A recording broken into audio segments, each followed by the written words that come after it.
Canon 29 of Laodicea, the man-made law that forbade Saturday worship. What if I told you there's a law, not from God but from man, that forbids worship on the very day God sanctified in Eden? A law that didn't come from heaven, but from a church council in AD 364? Skeptics, pastors, priests, imams, brace yourselves. Canon 29 of the Council of Laodicea is not a mystery. It's public record, and its words strike at the heart of every false tradition hiding behind the name of Christ. Christians must not Judaize by resting on the Sabbath, but must work on that day. But if any be found to be Judaizers, let them be anathema from Christ. Read it again. They didn't just discourage Saturday worship, they forbade it. They didn't just promote Sunday.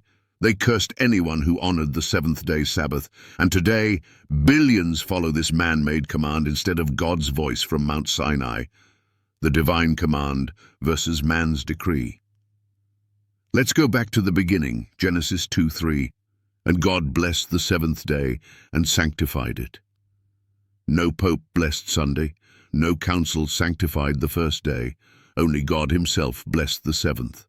Then God commanded it in Exodus 20:8-11. Remember the Sabbath day to keep it holy. The seventh day is the Sabbath of the Lord thy God. The fourth commandment was never about race. It was about creation. It wasn't a Jewish law, it was a God law. Now compare that to Canon 29, birthed over 300 years after Christ's resurrection during a time of rising political religious compromise. The Church of Rome was merging with the Roman Empire, and paganism demanded a Sunday-centered religion. So what did they do? They didn't abolish the Sabbath by divine command. They banned it by church vote. Who gave them that authority? So I ask every pastor, priest, theologian, and churchgoer, who gave the Council of Laodicea the right to override God? Did Jesus ever say, "My resurrection makes the Sabbath void"? No. Did Paul say, "Now that Christ is risen, Sunday is holy"? Never. Yet Canon 29 dares to say, "Let those who keep the Sabbath be anathema, cursed." Friend, this is not just a council ruling, it is a declaration of war against the law of God. This is not about legalism, this is about lordship. Who is your Lord, Jesus or the bishops of Laodicea?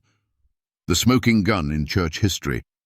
Let's expose what many pastors try to bury. The Catholic Church itself boasts about this change, from the Convert's Catechism of Catholic Doctrine, Q. Which is the Sabbath day? A. Saturday is the Sabbath day. Q. Why do we observe Sunday instead of Saturday? A. Because the Catholic Church transferred the solemnity from Saturday to Sunday. Did you catch that? They admit it.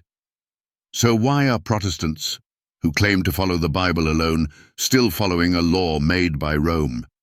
Canon 29, the final test of loyalty. In Revelation 14:12, God describes his faithful in the last days. Here is the patience of the saints. Here are they that keep the commandments of God and the faith of Jesus. Not Canon 29, not Sunday laws, not tradition. God is calling a people back to his Sabbath before it's too late. Because soon, according to Revelation 13, Sunday laws will be enforced globally, and those who reject God's Sabbath for man's law will receive the mark of the beast, a mark of disobedience, not on the hand or forehead first, but on the conscience. Final challenge.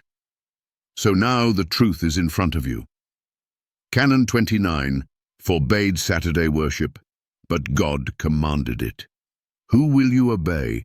The God of creation, who wrote his law in stone with his own finger, or a council of men who voted it away in a dark chamber of compromise? The Sabbath was made holy by God himself. Canon 29 tried to erase it, but no man, no council, no decree, not even Satan himself, can erase the eternal command of the living God. The only question that remains is this: whose mark will you carry?